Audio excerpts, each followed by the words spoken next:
첨단 기술로 무장한 IT 기업들이 앞다퉈서 혁신 제품을 공개하는 행사가 있죠. 바로 이달 초 라스베이거스에서 열렸던 세계 최대의 가전 IT 전시회 CES인데요. 올해 CES를 뜨겁게 달궜던 갖가지 신기술과 전자 디바이스들의 새 트렌드를 되짚어보겠습니다. IT 칼럼니스트 이호은 씨와 함께하겠습니다. 어서 오십시오. 안녕하세요. 네, 안녕하십니까. 자, 얼마 전 CES가 폐막을 했는데요. 2년 만에 오프라인 행사로 열렸기 때문에 네. 많은 기대와 우려가 있었던 게 또 사실입니다. 자, 행사 분위기는 어땠습니까? 네, 일단 지난 1월 5일서부터 7일까지 미국 라스베가스에서 CES가 열렸습니다. 네. 원래 작년에는 코로나19 확산 때문에 비대면 이벤트로 열렸다가 올해부터는 이 대면과 비대면 이벤트를 함께 진행하는 이 하이브리드 행사로 바뀌어서 진행이 됐습니다. 하지만 이번에 대면 행사로 돌아왔던 건 좋은데 아쉽지만 참석자는 많이 줄었다고 합니다. 아, 그래요? 일단 이 중국 회사들도 많이 빠졌고요. 미국 회사들도 오미크론 변이 확산 때문에 MS나 구글, 아마존 같은 대형 기업들이 이제 참가를 포기했거든요. 네. 또 참가를 해도 실제 전시는 안 한 기업들이 많았습니다. 전체 참가 업체는 한 2,300여 개사로 2020년 4,500개사에 비해서 반 정도로 줄었고요. 네. 참가자는 4만 명인데 역시 2020년 18만 명에 비하면 확 줄은 셈입니다. 그렇네요. 또 거기에 이 참가자들이 코로나에 걸리기도 좀 해가지고 많이 좀 다사다난한 그런 행사였다고 봅니다. 예. 자, 그래도 뭐 CES 하면 첨단 미래 기술을 엿볼 수 있는 그런 네. 특별한 행사잖아요. 올해 CES를 뭐 좀 키워드로 정리를 해보자면 어떻게 정리할 수 있을까요? 올해 CES 같은 경우는 다른 해와 비교했을 때 몇 가지 굉장히 두드러진 그런 테마가 있었습니다. 예. 네. 처음으로 기조 연세를 나섰던 헬스케어, 그리고 또 요즘 가장 큰 화두로 떠오른 모빌리티, 메타버스 등이었는데요. 여기에 더해 로봇이나 우주 산업 같은 트렌드도 확인할 수 있었습니다. 이걸 한마디로 정리하자면 저는 뭐 방향타라고 부르고 싶습니다. 네. 사실 재작년까지는 뭐 새로운 먹거리, 우리 회사를 움직일 새로운 엔진을 찾고 있다 이런 느낌이 굉장히 강했었는데요. 네. 그런데 이번에 코로나19 시대를 거치면서 이제 우리 회사는 이런 기술로 이런 방향으로 가겠습니다 하고 방향키를 딱 잡은 그런 느낌이 들더라고요. 네, 네. 이 첨단 그 기술 업체들의 미래 먹거리를 좀 엿볼 수 있었다 네. 이렇게 볼 수 있겠는데요. 자, 이번 행사에서 가장 많은 관심을 받은 제품이나 기술이 있다면 어떤 걸까요? 두 가지입니다. 네. 하나는 영국 엔지니어드 아트에서 만든 휴머노이드 로봇 아메카인데요. 실은 이게 작년 말에 영상으로 먼저 공개된 로봇입니다. 네. 사람같이 반응하고 표정을 짓는 로봇인데요. 네. 이번 CES에서 실물로 선보이면서 정말 많은 관심을 받았습니다. 네. 또 다른 하나는 BMW에서 공개한 iX 플로우 기술입니다. 이 전자잉크 기술을 응용해서 차량 색을 원하는 때에 바꿀 수 있는 그런 기능을 선보였는데요. 네. 이 눈앞에서 정말로 자동차 색이 까매졌다, 하얘졌다 하는 걸 보여줘서 예. 굉장히 인기가 좀 많았습니다. 다만 둘 다 언제 상용화될지는 알 수 없는 그런 제품이고요. 예. 사실 상용화가 되지 않을 거라고 이제 생각을 하는데요. 예. 그래도 이런 미래 기술을 맛볼 수 있는 게 CES가 가진 매력이겠죠. 네. 자, 그동안 CES에서는 TV로 만든 거대한 벽이나 또 갖가지 신기술들을 볼 수 있었는데요. 네. 가전제품 부분에서는 어떤 걸 좀 눈여겨볼 수 있을까요? 솔직히 말씀드려서 예전 같은 볼거리는 없었다라고 할 수 있습니다. 예. 예. 삼성이나 TCL, 하이센스 같은 회사들이 좀 TV 전시를 많이 하긴 했는데요. 새로운 제품은 이제 없었고요. 심지어 어떤 회사는 아예 제품을 갖다 놓지 않고 그냥 QR코드를 찍어서 앱으로 제품을 보라고 했을 정도입니다. 네. 다만 TV가 아니라 디스플레이라고 생각하면 새로운 개념을 가진 제품들이 꽤 선보이는데요. 예를 들어서 이 삼성 디스플레이에서 전시한 폴더블 디스플레이가 있습니다. 네. 이 접는 형태에 따라서 플렉스 S, 플렉스 G, 플렉스 노트 같은 이름이 붙었는데요. 이를 적용할 기기가 언제 나올지 좀 기다려지고 있는 그런 네. 상태고요. 실제로 이번 CES에서 폴더블 노트북 컴퓨터가 다시 선보이기도 했습니다. 그 밖에도 새로운 아이디어를 접목한 디스플레이가 참 많은데요.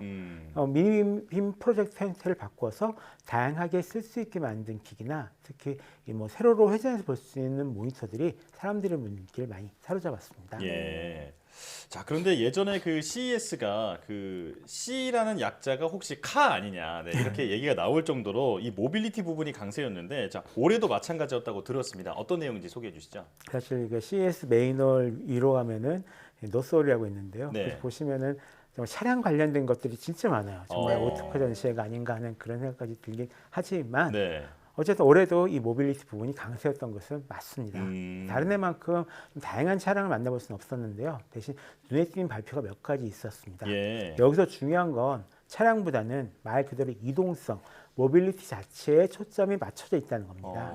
예를 들어 현대자동차에선 P&D 모듈이라는 걸 이제 선보였거든요. 이게 하체에 바퀴 4개가 달린 그런 모듈입니다. 네. 근데 이 바퀴에 여러 가지 본체를 올려놓으면 그대로 전기차도 되고 전기 카트도 되고 배송 로봇도 되고 이게 다양한 용도로 바꿔서 활용할 수가 있는 거죠. 네. 또 이 소니에서는 비전 S02라는 콘셉트카를 이제 선보였는데요. 네. 자동차를 선보이면서 동시에 이 소니 모빌리티라는 자회사를 만들어서 어. 아예 전기차 시장에 뛰어들겠다고 선언을 했습니다. 네.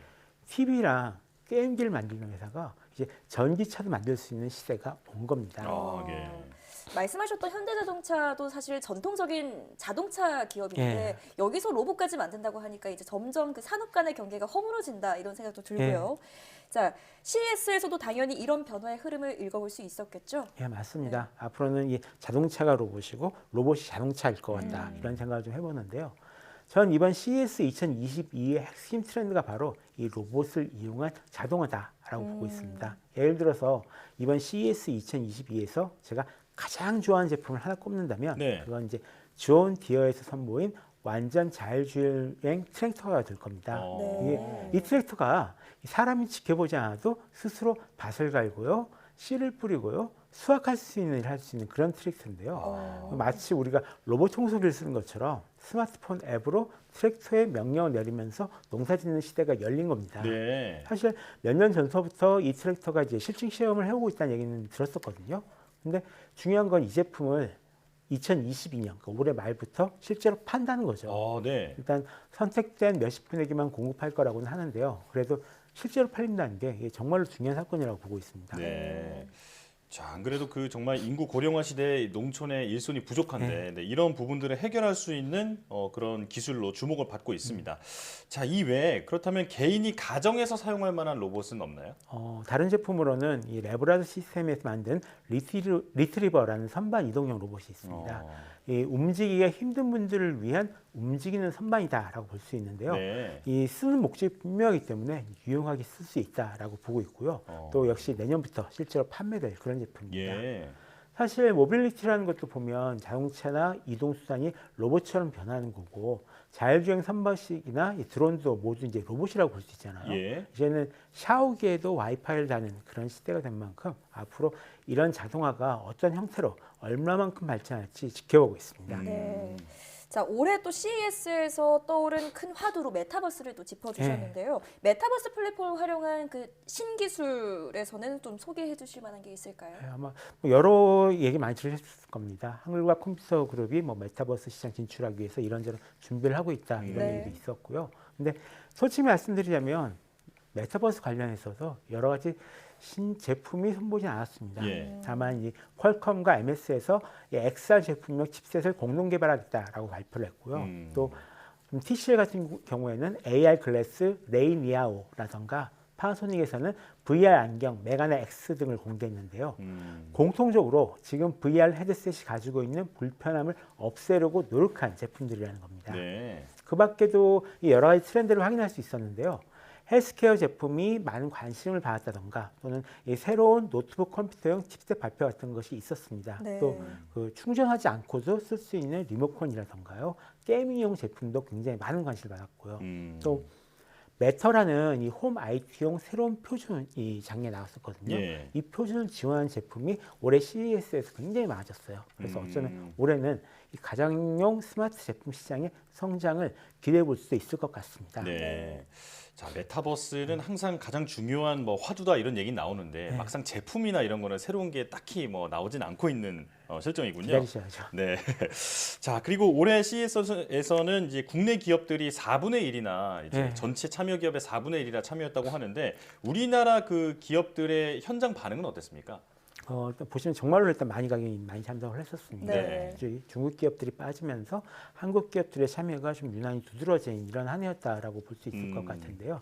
재미있는 거는 이 CES의 새로운 신기술이다, 정말 좋은 제품이다, 가지고 싶다라고 해서 쭉 올라왔는데 네. 알고 봤더니 한국 제품이네. 아. 알고 봤더니 한국 제품이네. 이런 경우가 의외로 굉장히 많았어요. 네. 애완동물 관련 제품도 그렇고 특히 뭐 머리에 써서 뇌파를 검출하는 제품들이나 이런 것들은 미디어에서도 좀 굉장히 좀 많이 다뤄졌었거든요. 네. 그러니까 저희가 어떻게 보면은 굳이 이 CES를 가야 되냐라는 이런 의견도 굉장히 많았고 실제로 그 미국식 미디어에서도 이 보도진을 파견하지 않은 경우가 있긴 있었습니다. 네. 하지만 실제로 이 CES를 통해서 어느 정도 한국의 특히 작은 기업들이 이 기술을 알리는 성과를 거둘 수 있었다라고 보고 있고요.